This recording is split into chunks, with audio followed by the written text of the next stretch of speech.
monde, c'est Karcha, j'espère que vous allez bien. Aujourd'hui on se retrouve pour un nouvel Archosaur dans un décor que j'ai réaménagé, voilà.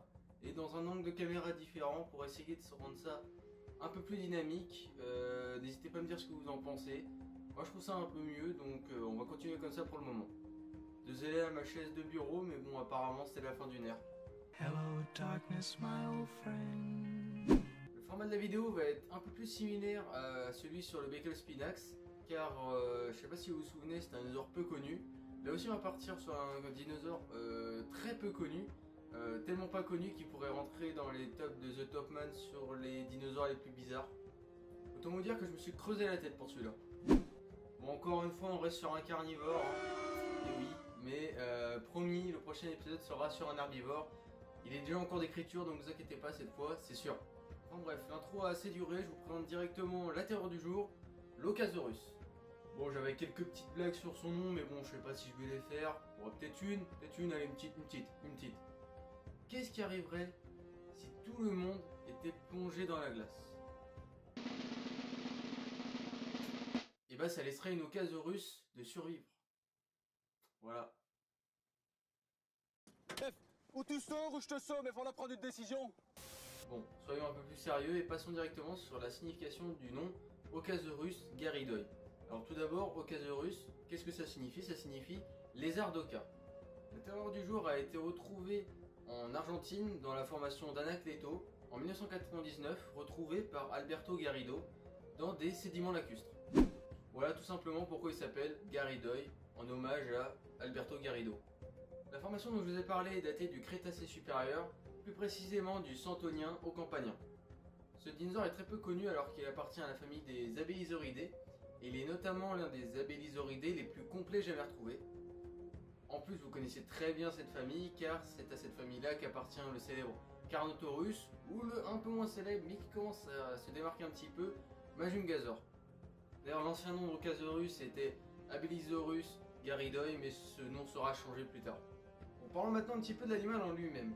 Selon les dernières estimations, Okasaurus garidoi ferait environ 6 mètres de long pour un poids estimé à 700 kg.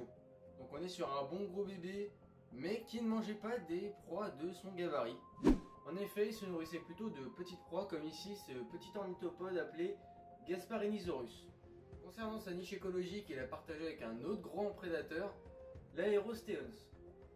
Il devait quand même y avoir une sacrée ambiance en Argentine à l'époque, moi j'aurais pas aimé y être. Donc l'Okasaurus était pourvu de petites excroissances osseuses au-dessus des yeux, mais le plus impressionnant c'était, et ça va vous rappeler un autre dinosaure, les petits bras ridicules et minuscules qu'il avait et qui ne lui servaient strictement à rien. Et oui, comme vous avez pu le voir, il ressemble assez physiquement au Carnotaurus.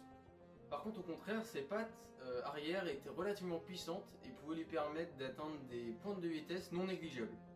En 2015, Adriana Paulina Carabajal et Cecilia Sucar ont réalisé un endocast, c'est-à-dire un moulage de la voûte crânienne, comme vous pouvez le voir par exemple sur la vidéo de Paleo World sur l'endocast du T-Rex. L'endocast permet de recréer une sorte de moulage interne du cerveau qui ne sera pas complet, mais qui permet de comprendre déjà quelques notions sur le dinosaure, par exemple si son odorat était très développé, si c'était plutôt son ouïe ou plutôt son acuité visuelle. Sa vision est basée sur le mouvement. Et voilà, cette vidéo est terminée, j'espère que vous a plu. Ça faisait du bien de repartir sur un dinosaure peu connu comme par exemple le Beckel Spinax. Et cet Okasaurus que j'ai découvert grâce à un livre et que vous pouvez voir aussi en poster, voilà, je l'ai en poster juste ici. Et bah je l'ai dessiné aussi, voilà, vous pouvez me retrouver sur des live dessins. Par exemple, voilà, j'ai dessiné un Okasaurus. On juge pas, je suis en train de m'améliorer. Hein. Mais voilà, donc dans les lives, il y a souvent soit du dessin, soit de la critique de vidéo, soit du gaming. On a pour tous les goûts, on fait des quiz, des débats paléontologiques, venez, c'est vraiment super sympa. Donc c'est à peu près tous les 2 à 3 jours. Ça dépend, de toute façon je préviens en avance, généralement. Généralement, je précise. Voilà, j'espère que cette vidéo vous a plu.